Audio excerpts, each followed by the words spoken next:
Ayah saya meninggal saat saya masuk pesantren.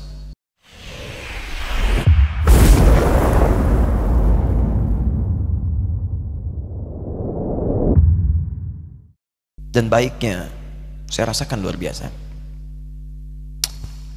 Beliau mengajar di musalla kecil dulu, sekarang jadi masjid. Itu saya selalu di bawah. Beliau mengajar, saya tidur. Sekarang gantian, saya mengajar, beliau tidur. Dan kadang dipangku, gendong sampai pulang. Saya pernah sengaja pura-pura tidur untuk ingin tahu apa yang dikerjakan ayah saya di jalan. Jaga betul supaya nggak bangun. Begitu saya disimpan di kasur dan bangun, diajak bercanda. Saya mau masuk pesantren, beliau nggak sempat ngantar.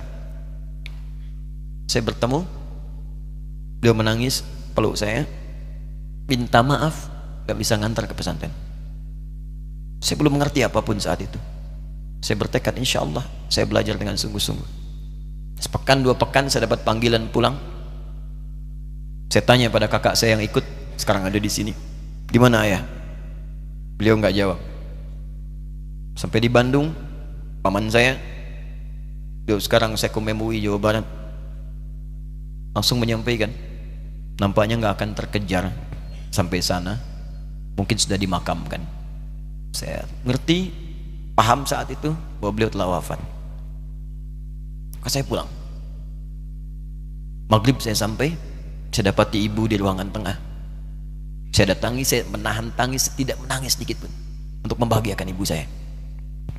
Saya datang, saya peluk, saya temani tidurnya. Itu pertemuan saya dengan ayah saya terakhir di mimpi. Saya bermimpi melihat sudah pakai kemeja, tersenyum, mendadahi saya. Sudah. Besoknya saya cari ke kamar, ternyata Allahu Akbar, apa yang selama ini saya pelajari di pesantren, kitabnya sudah ada di kamar semua, sudah disiapkan. Saya menangis saat itu. Saya bawa mushaf. Jadi bapak saya, ayah saya, itu bajunya pun saat wafat dibagikan kepada sahabat-sahabatnya. Bajunya, kitab-kitab ini dibagikan. Ibu saya menunjukkan kemudian ada jam yang nanti nak pakai. Saya bilang, simpanlah. Saya bawa mushaf. Dengan mushaf itu saya duduk di ruangan tengah, saya menghadap ke kiblat dan saya mohon kepada Allah, ya Allah, saya tak punya kemampuan lagi membahagiakan ayah saya saat hidup di dunia, tapi mohon jadikan setiap huruf dalam Al-Quran ini, ya Allah, pahalanya mengalir untuk ayah saya. Begitu saya bacakan saat itu, tak bisa saya berhenti, dan tiba-tiba langsung masuk ayatnya, artinya, posisinya, nomornya, gak pernah berhenti, masuk. Saya bertekad ingin berbuat baik. Puncaknya saya sekolah, ibu, ya Allah, saya ingin berbakti pada ibunda saya. Anda tahu apa yang terjadi? Demi Allah saya katakan, ketika Anda bersabar, ibu saya, bu, pak, itu krisis 97 Pak. Waktu krisis saya masuk pesantren, saya diberikan sempurna bekal seperti anak-anak lain. Rupanya ibu saya sudah tanya kepada santi-santi, orang tuanya, berapa bekal Anda kasihkan? Dikasih yang paling tinggi itu dikasihkan pada kami tiap bulan. Saya terima. 1 kali libur saya pulang dari jauh, ibu saya tersenyum melihat sedang jemur pakaian, melihat saya. Begitu saya tiba, kaget saya. Ini kok pakaian ibu saya, pakaiannya nggak cocok dipakai gitu. Ini bukan pakaian ibu saya, kayak kain pel lah kalau sekarang. Saya masuk ke rumah, saya kejar, saya buka pakaiannya, lemarinya, saya nggak temukan sedikit pun. Saya kejar kakak saya, dia sudah siapkan makan. Kak perempuan kami yang kedua, mana pakaian ibu saya? Perhatikan jawabannya. Dia menangis saat itu. Dia bilang, mama itu telah menjual semua perhiasan dan pakaiannya untuk pendidikan kamu. Jual. Untuk kita, katanya. Jual. Dan bertahan dengan 150.000 per bulan saat krisis. Jadi rupanya ibu saya itu makan nasi sehari cuma sekali. Beliau mengajar. Di berangkat sekolah itu cuma makan pisang, minum kopi, makan nasinya malam. Saya bilang, ya Allah, saya akan ganti baju ibu saya dengan kain ihram dan saya gandeng tangannya di Masjidil Haram. Itu apa yang terjadi?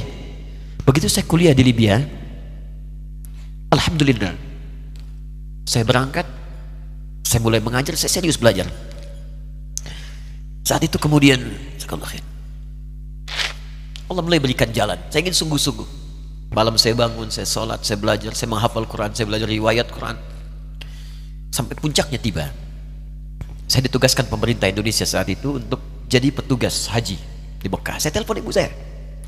Saya bilang, Ma, saya insya Allah akan haji 2010.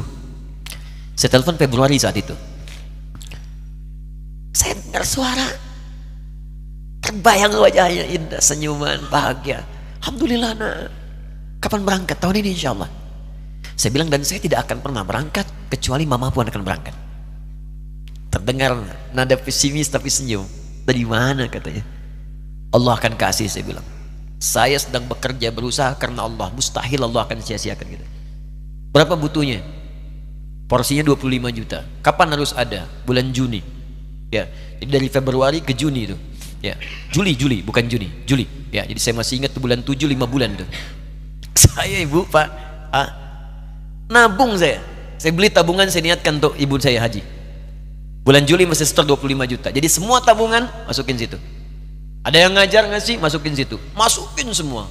Tepat sepekan sebelum itu kemudian didaftarkan, saya buka tabungan. Allahu Akbar, karunia Allah luar biasa. Tadi butuh berapa? 25 juta. Begitu dibuka, Masya Allah, 1 juta. Karena beasiswa nggak banyak, 1 juta. Tapi 3 hari sebelum daftar, entah dari mana ibu-ibu pengajian nih KBRI datang, Ustadz, ibu katanya mau haji juga ya, Ustadz mau haji ya, ibu ikut ya, sudah nggak usah dipikirin, nanti kami yang pikirkan semuanya. Tiba-tiba dikirim, bayar porsinya di sana, dapat koper paling besar. Bayangkan, tadinya kopernya belum datang, telepon lagi, nak koper belum datang katanya. Saya bilang, Ma, tenang aja, apa hajinya nggak jelas ini? Tidak jelas, saya bilang, insya Allah. Ya, nah cuman beritanya berbeda. Begitu saya telepon lagi, Ma gimana bisa? Nah, telah keluar pengumumannya. Kapan, Ma? 2013. Loh, kan saya haji 2010, nggak bisa, harus 2010. Lihat kalimat ibunda saya. Nah, jangan pernah mengambil hak orang lain. Allah kasih 2013, alhamdulillah. Saya bilang, Ma, kita tidak harus mengambil hak orang lain, tapi kita meminta kepada Allah yang memanggil kita. Boleh jadi Allah akan berikan tambahan kuota pada tahun ini. Doa lagi, minta, pulang ke masjid. Tiba-tiba ada sidang Oki di Istanbul saat itu, keputusan 1/1000. Setiap ada 1000 muslim, 1 kuotanya. Saat itu Indonesia dapat tambahan 22.000, termasuk ibu saya ada di situ. Ya, acara malam Al-Qadar 27 Ramadan, malam masih ingat betul, saya jadi MC dengan rektor pada saat itu. Saya nggak pernah bawa handphone, tiba-tiba handphone itu saya bawa, berbunyi kemudian telepon itu. Saya minta pada rektor izin, saya angkat dulu, diperkenankan. Saya kemudian ke belakang masjid, saya angkat. Tiba-tiba saya dengar suara sudah menangis. Nah, katanya, kenapa, Ma? Alhamdulillah, Mama bisa haji. Ternyata kuota itu termasuk ibu saya. 5 bulan, Pak. Wena biasa. Nggak bayar tambahan, nggak ada macam-macam, bisa berangkat. Begitu saya berangkat duluan, saya tungguin betul di apartemennya, di maktabnya sampai datang. Begitu sudah datang, saya nggak sapa. Saya lihat dari jauh. Bahagianya saya bisa mengganti pakaian tadi yang lusuh dengan kain ihram. Saya perhatikan, saya ikuti dari belakang. Di lift, saya ikuti. Di jalan, saya ikuti. Begitu sampai Masjidil Haram, saya gandeng tangannya. Ma, kita sama-sama.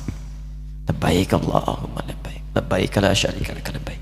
Saya tawaf, saya gandeng ibu saya lindungi supaya dapat kenikmatan dalam tawafnya. Begitu saya rasakan bagaimana Sayyidah Hajar bekerja keras untuk Ismail. Saya balas di situ, saya gandeng tangan yang kanan, saya minta pada Allah, muliakan ibu saya, ya Allah, muliakan ibu saya, muliakan, berikan saya kesempatan membahagiakannya. Cuman yang kanan digandeng, yang kiri kosong, karena sudah tidak ada.